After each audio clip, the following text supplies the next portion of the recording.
I'll show you the basics of how to talk backwards. How much wood would a woodchuck chuck if a woodchuck could chuck wood? And backwards being woodchuck could chuck wood if a chuck woulda could would much how.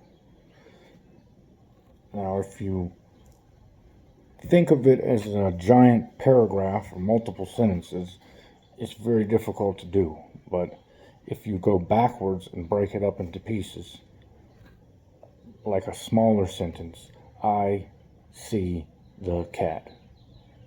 Cat the see I. Now at the end of the riddle is if a woodchuck could chuck wood. Woodchuck could chuck if.